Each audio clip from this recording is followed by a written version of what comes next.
खुदा बाप और बेटे और रूह कुदुस के नाम से आमीन। मसीह खुदावंद में आप सबकी सलामती हो।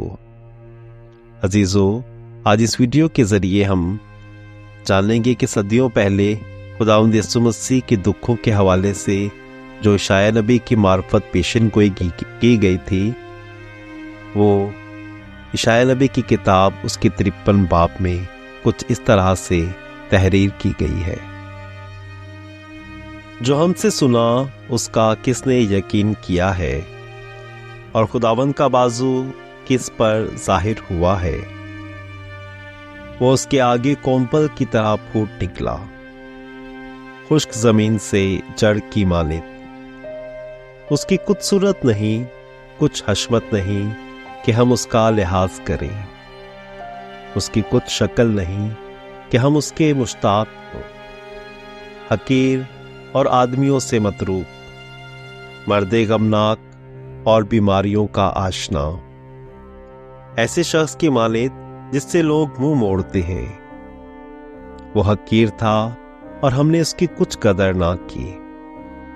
यकीनन उसने हमारी ही बीमारियां उठाई, हमारे ही गम उस पर लदे हुए थे।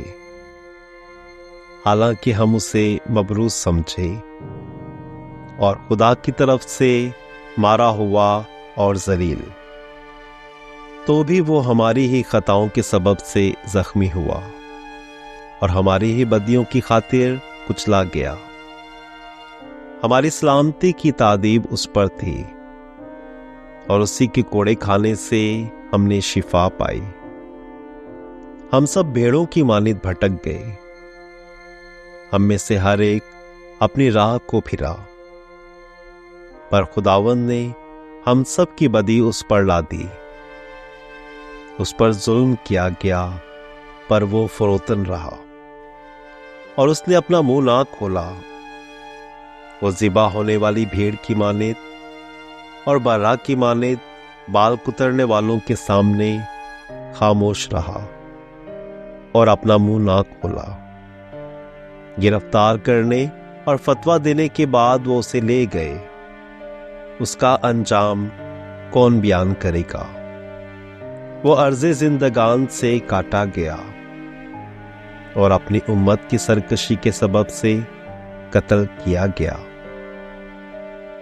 और उन्होंने शरीरों के साथ उसे दफनाया और दौलतमंदों के साथ उसे कब्र में रखा। अगरचे उसने कभी जुल्म ना किया और उसके मुंह में फरेब ना पाया गया, तो भी खुदावंद को पसंद आया कि उसे बीमारियों से कुचले। यकीनन उसने अपने आप को खता का ज़बीहा किया। वो ऐसी नस्ल देखेगा जिसके अयाम दराज होंगे, और खुदावंद का इरादा उसके हाथ से कामयाब होगा। वो अपनी जान के दुख के बाद नूर देखेगा।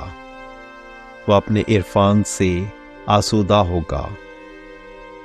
मेरा सादिक खादिम बहुतेरों को सादिक ठहराएगा और वो उनकी बदियों को उठा लेगा। इसलिए मैं बहुतेरों को उसका हिस्सा कर दूंगा और बेशुमार लोग उसकी गनीमत होंगे, क्योंकि उसने अपनी जान मौत के हवाले कर दी और वो बदकिरदारों के साथ शुमार किया गया। बस उसने बहुतेरों के गुनाह उठा लिए और वो बदकिरदारों का शफी है। आमीन।